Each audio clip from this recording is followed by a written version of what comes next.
Right, here we go then. This is the men's second semi-final of the 2021 IBF World Championships, and Sweden to bowl off first. AJ, how you doing, sir? Doing how you well. doing? We are doing well. Sweden versus the USA. I saw you fist pumping there to your colleagues. Obviously, you're hoping for a US victory in this particular one, but this is going to be fast, furious action, isn't it? Absolutely, yeah. I think they're going to be going, back and forth. But I also think because there's some knowing between the two teams that there's gonna be a little gamesmanship here, I think. So these guys know each other probably quite well, and as you said that they've kind of experienced each other in a bowling alley before. Absolutely, yeah. Pontus and Jesper have traveled over to the States and bowled a lot of PBA competition with us, so we know them very well. Right, I'm going to leave this little comms to you. Who are we seeing and what's he like, and how good is the man we're seeing now? This man is pretty good. Like I said, my man KP. Great shot, buddy. KP, so that is Chris Prather then. The man, do you know, that was just like smooth as silk. His game is so smooth and his swing is so effortless. Everything about what he does is just effortless. So over, of course, to our Swedish bowler coming in through now. How come you guys haven't got like your nicknames or your kind of names on the back of your shirts and things like that? Do you have any kind of like... We have nicknames, but we don't usually put them on our shirts, yeah. That's the kind of thing you see in the club bowls with the recreational bowlers in there. Okay, I'm learning. When we do compete over in the States on tour, we do wear jerseys with our names on the back. Okay. We not necessarily allowed to put nicknames on, so it's just our name on the back, so people can recognize us. What would you be known as? AJ Johnson, or what do people call you that you like, actually? I've had a few. Right before that, I see a great shot there by Andrew to take an early lead in this match. I've had a few nicknames. Chris and I actually we've adopted a similar nickname. When I was in college, I had a nickname of the Shark. When Chris started bowling on tour, he now has the nickname of the Shark. Well, funny enough, my surname is Clark, so I was called the Shark as well. So we've got a trilogy of Sharks bringing you this men's second semi-final. Right, Sweden coming up now for you. My favorite with Chris is Superman, because he looks a little bit like Clark Kent. You can imagine him coming out to the lane, can't you? Just with a cloak. Seems like it looked like Pontus made a little bit of adjustment off that first shot he threw that came up a bit high. He moved, adjusted to what he saw in the lane, and threw a great shot there. Team USA coming here. Future for the sport there on the left hand as you're looking at it, or right arm. I think something caught him a little bit to get him to step back. When we do that, we want to reset and go through our whole process. And what I mean by process is pre-shot routine. It's very important in our sport. Much like a tennis player when they're serving in their game, if they get the toss up wrong, that they start again, some back, reset. Yep, as absolutely. Chris has just done here. It's a great shot. Oh. On the edge. I was hoping a little it would get over there. Now, tell me if I'm wrong here, AJ, but his ball seems to come down this lane and you can hardly hear it. Is it the rotation on the ball? Is it just me going mad, or is it the way that he bowls? Yeah, a lot of us in the U.S.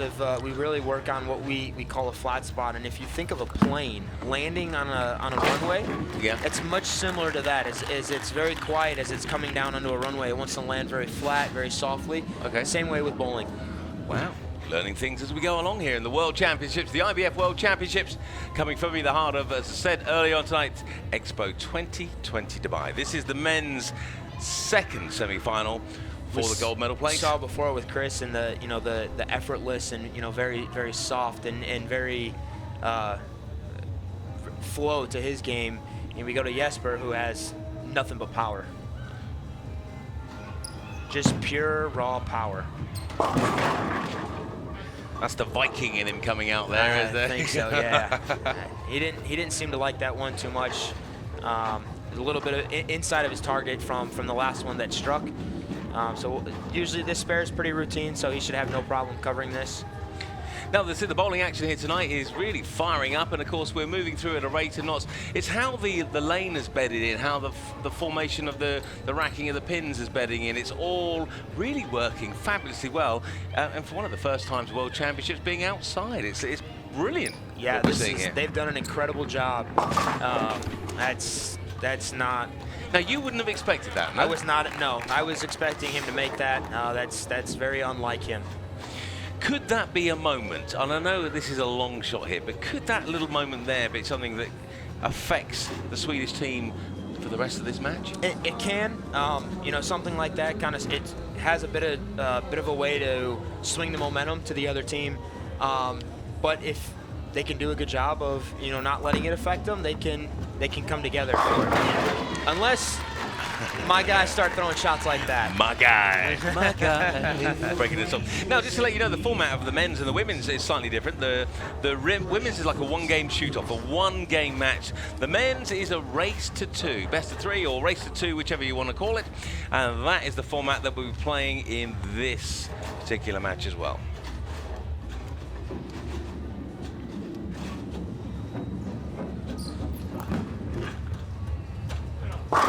Another great shot by Pontus. Yep, looking that clinical. Carrying up, of course, Jesper just missed his pins in the last throw. But this is your teammate keeping you going, huh? That's right, and that's great on Pontus' side to recognize what Jesper had done and to step up and pick him up in a moment like that when they needed to. Moments like that are big, and when you get into team competition, it's doubles. All that 10 pin sticking up. That's, like I said before, that's our defense in bowling. Yep. You know, we don't get the carry like that, and you know, that's in our world we consider that a great shot. Just didn't get the carry we wanted to. We can make adjustments to get the ball to do something different, to get it to go through the pins a little bit better, so it'll carry that. But you know, like we talked about with the one-game format, you know, you have a game plan and stick to it, and your goal is to first and foremost hit the pocket as consistent as you can, and hope that the pins fall your way. That's what you're trying to do, and that's what you're trying to achieve here. You're looking at an overview then of the second semi-final of the men's doubles IBF World Championships here at Expo 2020. There's the crowd enjoying it, the Swedish supporters. We've got people from all over the world here, of course, part of the 60 to 70,000 people that are in Expo 2020 currently on this very warm, dry evening. And, oh, a Viking roar from the crowd. That's a big double, and I think Jesper made a bit of a move from the last one that he didn't like all that well, and got the pins to react the way he needed to. Now, I know we're in slow motion there, but that concentration in Jesper's eyes is like something that's very scary. Yeah. When he has it, he has that look, and it's like, yeah, I don't know if I want to deal with that. Hey, I'm going to ask you a question, AJ, as we watch. Let's watch your teammate, and then I'll ask you this question. Okay. You needed that one to it got caught too much of the oil and it slid past where he needed it to hook, so it would go through the pins where it did before. Now, when you guys are bowling each other and when you're playing, are you a nice bowler to bowl against? Are you just kind of this kind of angry man? Are you? I'm not necessarily angry, but you know, I don't like to lose. Yeah. I don't like to lose. You know, I've never met you. In the last 2 hours we've been sitting to each other, I could see that steely look in your eyes, my friend. You don't like to lose. Clearing up good there. spare, clean it up. Now, the women's final will be taking place after this match, and then the men's will follow on, of course, after that. Already Lithuania through to the men's final. Will it be Team Sweden or Team USA? Too close to call at the moment? It is. This is like I alluded to before the match started, this was going to be a good one, and that's what it's shaping up to be.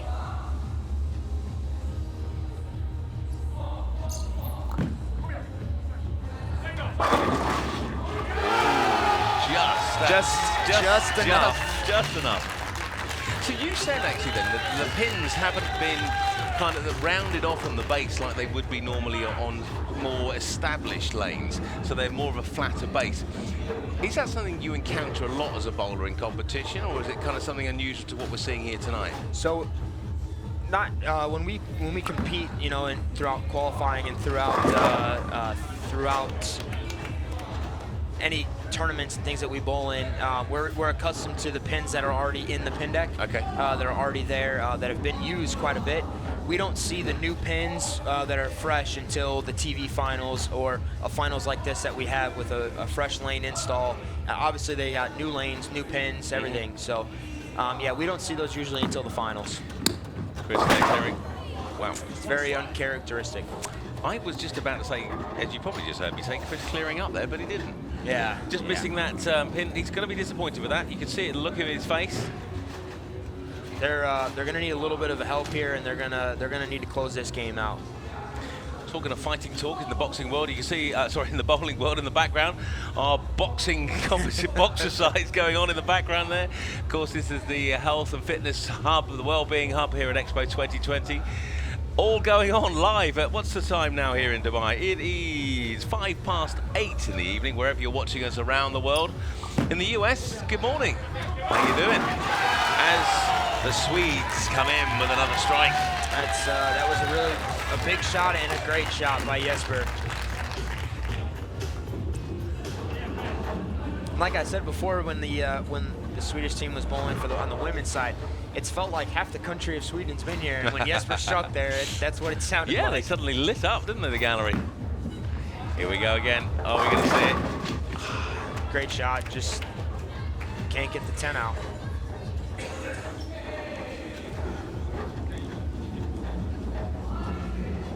Now, has the bowler over the years changed, you know, because the sport's professional and the way that you guys, as you and I were talking to off air before this shot comes up and clears up there, the spare. Sure. Has bowling changed in the way that you kind of have diet, fitness, what you do with your body? You know, maybe in years gone by you might not look after yourself in such a way. Has it changed in a way in the last few years? You know, I feel like it has, and you know, I definitely treat it as such. You know, we're professional athletes. Yeah, yeah. And we should take care of ourselves and treat it as such. And there's been a bit of a change across, you know, with this new generation of guys that work out, take care of our bodies, eat right, try to get on a schedule. Stretching must be a good thing. Stretching yoga, is Pilates, huge. all that sort of thing. Stretching is very big in our sport. You don't, obviously, you know, we want to, you know, put the muscle on, we want to, you know, look great, but also the stretching and being flexible to be able to deliver the ball the way that we do. We can't be big and muscle bound. You know, that's something that I used to be a professional soccer player, football player, and it's one of those things that you, as we just see the Sweden there coming out, strike to the Swedes. Martin Larsson there, up front and centre of the Swedish supporters. And, a little unfortunate for Martin that he was supposed to compete this week and then, you know, had the mishap and accident that he did with his fingers and his daughter that felt pretty bad. So we're looking at the Team USA taking on Sweden in the second men's semi-final of the IBF World Championships in Dubai. Slightly nudging ahead there, this Swedish team at the moment. Still all to play for though, AJ? Yeah, the Swedish team made an adjustment after the Open. Like we had said, you know, there's a momentum change, but if you throw some great shots after it, you stick with your team and stick to your game plan, you know, you can let that mishap kind of slide by and overcome that. And they've done a really good job of that. They put together 5 in a row after that Open. Well, there you go. It is all over in this particular match. But we have, of course, it is the race to 2 in this format. The guys are just filling in the formalities of filling up their final balls. But, of course, at the moment, Sweden are 1 up the race to 2. How are you feeling about the US pulling it back? Is it the race to 2 in this match, or is it the race to 2 in the finals? I believe I've been told that it is the race to 2 in this match. I believe, yes, Okay. it is. I'll wait to be confirmed, but I'm absolutely sure it is. But I've been absolutely sure about a lot of things in my life, Chris, and proved to be otherwise.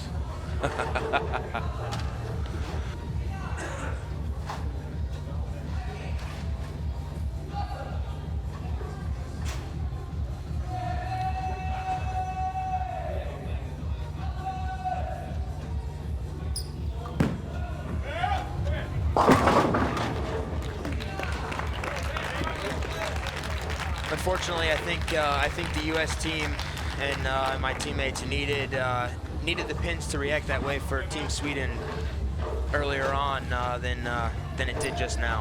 Well, there you go. It's super bowling by both teams tonight, and the crowd appreciating what they're seeing here tonight. And there is the result, actually, as we're seeing it now. Sweden and the USA just finishing off.